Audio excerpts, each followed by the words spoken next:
Героическими усилиями и ударными темпами здесь создается модель трамвайного вагона.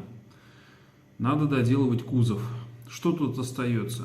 Надо делать задний угол. Изначально вместе с боковинкой была вычерчена и задняя часть. Но поскольку вверху кузова должен быть надрез, а это единственное место, за которое должна была держаться эта часть, то она осталась как бы отдельной деталью. Сейчас нет смысла этот кусочек приклеивать отдельно, потому что все равно надо делать заднюю стенку, и лучше все это делать зацело. Поэтому я тут посидел, кое-что почертил. У меня, конечно, есть теоретические размеры, которые я высчитал в Excel. Ну, теория это, конечно, все хорошо, но фактически при создании этой детали я больше обмерял уже имеющиеся стенки вагона и ориентировался на эти размеры. Тут самое главное учесть наклон, который имеет торцевая стенка в районе стекла. И вместе сопряжения наклонных граней образуется, разрыв. И на боковой стенке я решил сделать цельно, просто подогнуть, а на задней стенке сделать этот разрыв. И там стык стекла и кузова будет это место, маскировать немножко. Теперь я ее вырезаю и изгибаю. Тут я примеряю по месту, где необходимо подрезаю и приклеиваю эту деталь.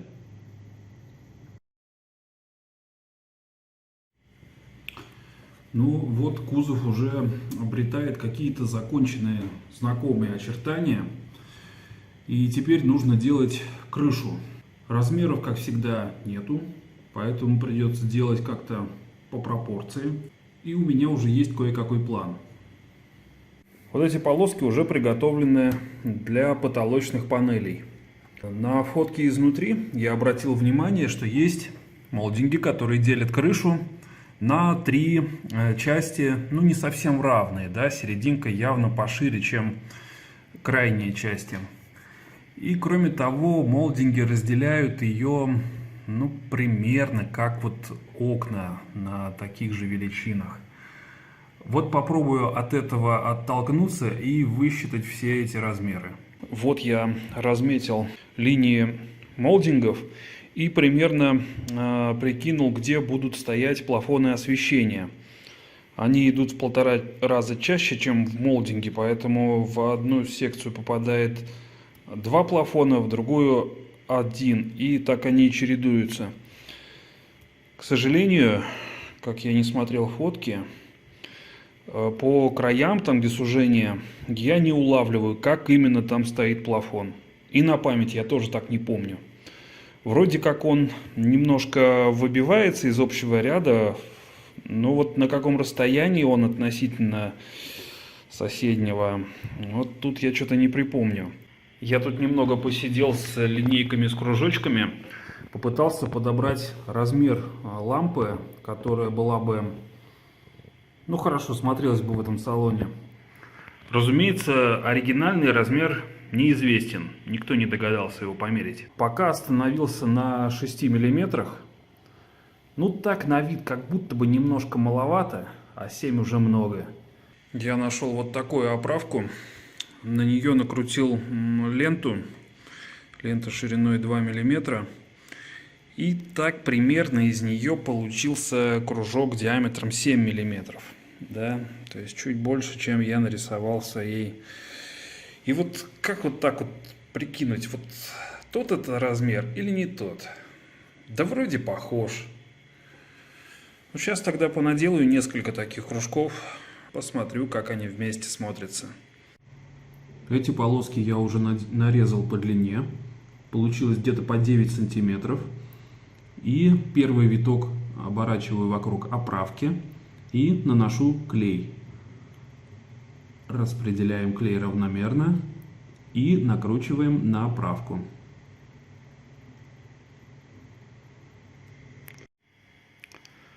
По вот этим первым колечкам я примерно понял, какой у меня расход полосок будет. И рассчитал, сколько на 24 штуки нужно. И нарезал сразу все. Вот сейчас мы из них и наделаем этих плафонов. Для вот этих колечек под плафоны я использую обычную бумагу. Это не ватман, она тонкая. Из нее легче катать колечки. Наделал этих кружочков чуть с запасом. Запас на случай потери или брака. Ну вот, например, вот это не очень хорошо получилось. Не знаю, пойдет оно в дело или нет. Теперь необходимо изготовить нижние поверхности плафонов. Для этого я рисую много-много кружочков с помощью своей фигурной линейки. Нужно 24 штуки, но я рисую чуть с запасом. И вырезаю все это дело. Не знаю, я один такой криворукий, что у меня время от времени что-то теряется. Поэтому делаю с запасом. Так, смотрите, какую я штуку здесь приметил. У нас же плафон освещения немножко выпуклый. У него не плоское донышко. А картон плохо принимает такие куполообразные формы. Он хорошо гнется только в одной плоскости. Но я тут немножко поэкспериментировал. И посмотрите, какой эффект обнаружил. Вот мы берем ту же кисточку, на которой мы делали круглые стеночки плафона. Да? Беру кружочек, который я вырезал для донышка. И вот так вот в одной плоскости прокатываю раз, во второй плоскости два. И получается вдавленная такая форма, которую если перевернуть, то вполне себе купол. Не сказать, что идеальный, но всяко интереснее, чем плоский лист. Приклеиваем к нашей стеночке. Здесь я клея лью побольше, пусть он немножко пропитает материал. Вот такой плафончик получается. Я потом подумаю, чем еще обрабатывать краешек, чтобы он был тоже закруглен. А пока плафончики сохнут, я разметил среднюю деталь от крыши. Ну, у нее, собственно, что? Чтобы полоски совпадали с боковыми частями. И люки.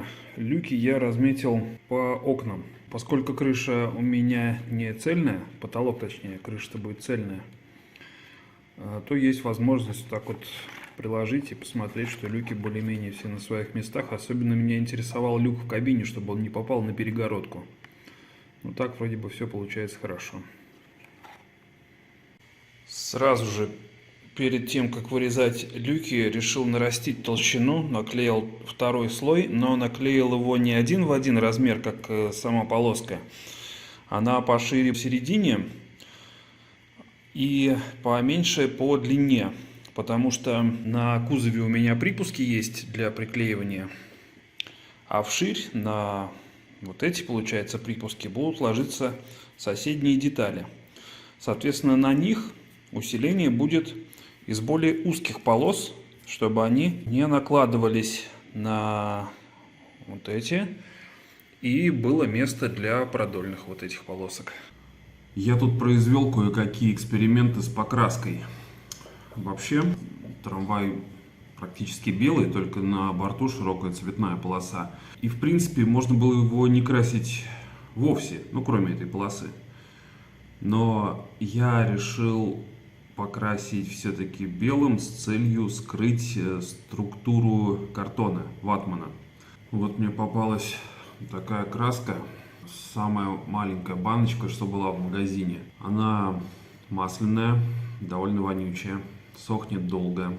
Это, конечно, все не очень хорошо, но из маленьких была только такая. Потому что покупать килограмм по деньгам сейчас не время таких покупок. И она просто пропадет, потому что на модели нет таких объемов, чтобы использовать килограмм краски. Ну вот, плафоны освещения. Я на каждый из них поставил такую крупную каплю. И местами она очень хорошо растеклась и скрыла этот темный ободок на стыке. А в некоторых местах она как бы и не очень-то растеклась. Может быть, капелька была мелковата. Вот. И еще в одном месте у меня зубочистка прилипла к этой штуке, и пока я ее пытался отодрать, вот этот верхний слой стал таким, не застыл ровным.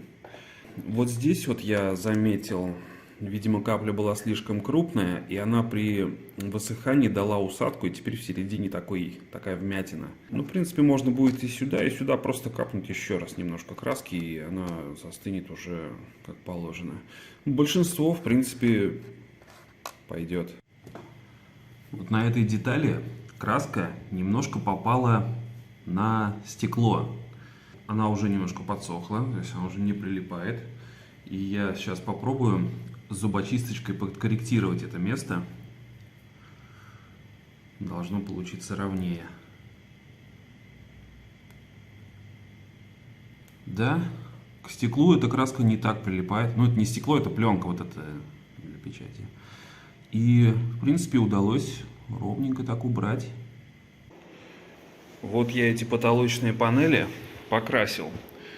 Этот цвет, это в белую краску добавлена капелюшка синий и покрашено в 2 слоя. Я уже показывал, первый слой ложится совсем отвратно, второй, так, более-менее. Значит, наклеил полоски ватмана, полоски шириной 1 мм, приклеил вот эти плафончики. Я немножко добавил еще по капелюшке краски на них, но, честно сказать, она, когда застыла, тоже дала просадку. Не идеально, не идеально. Видимо, все-таки первую капельку надо делать потоньше, чтобы такой усадки не было.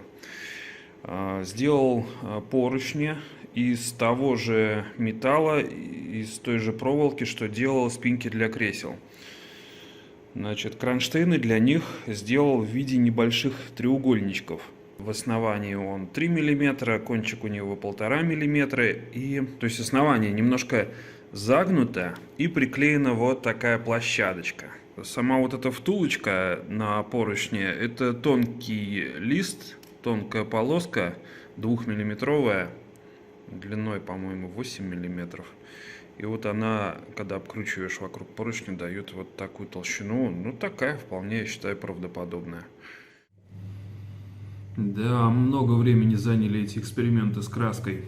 К сожалению, модель не делается так быстро, как хотелось бы. Так что окончательная сборка кузова откладывается на какой-то следующий раз.